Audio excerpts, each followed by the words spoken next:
Hello, everybody. Father John Hynes here at St. Catherine of Siena, near Price's Corner, Wilmington, Delaware. Glad to be with you once again. The other day, I wanted to pray at some length for a person dear to me, close to me, but who's thousands of miles away, going through a very difficult time. And thinking back to when we both were very young, I decided to make the Holy Year pilgrimage that we once made as a family. And so I ended up on the east side of Wilmington. I was dressed fully in my black suit because I'd just come from a funeral. And I decided to walk from St. Patrick's Church to St. Mary's Church on that east side to pray for this person dear to me. So I did, about a 40-minute round trip.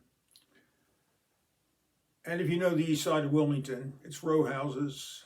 Many of them have not been rebuilt or changed for 100 years or more. But as I walked through the east side, I met many people on their doorsteps or on the sidewalks. Almost all were African American.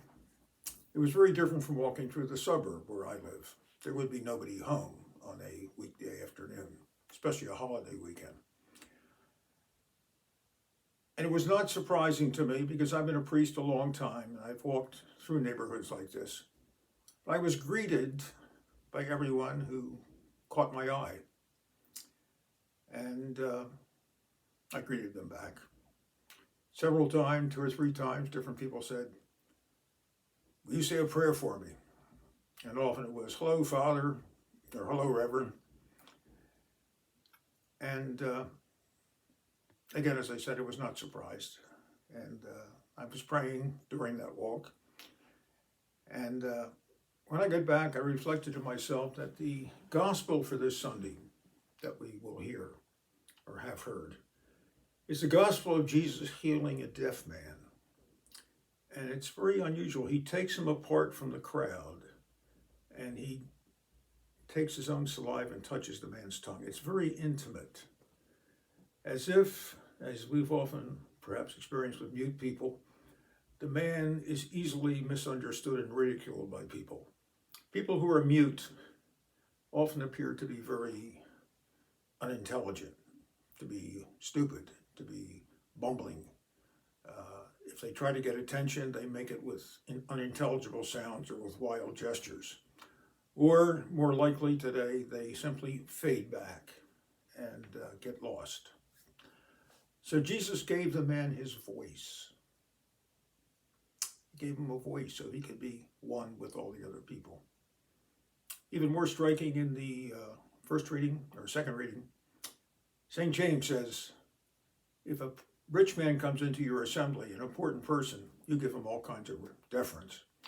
But if someone poor comes in, someone badly dressed, someone who doesn't smell too good, someone who doesn't look too good, who looks strange, you give him an inferior place. You treat him like a unwelcome person. And he says, you're being fools. You are fools. Do you not know that God has chosen the poor of this world to be rich in faith as those who love him? I thought about this after I made my walk and when I reflected on the scriptures. People who often seem to us like the least, the people with bad luck, the people who live in bad places, the people who don't have a voice. They do raise their voice. We dismiss it. We say they're in bad faith. These are the people, St. James says, whom God has chosen to be special in this world.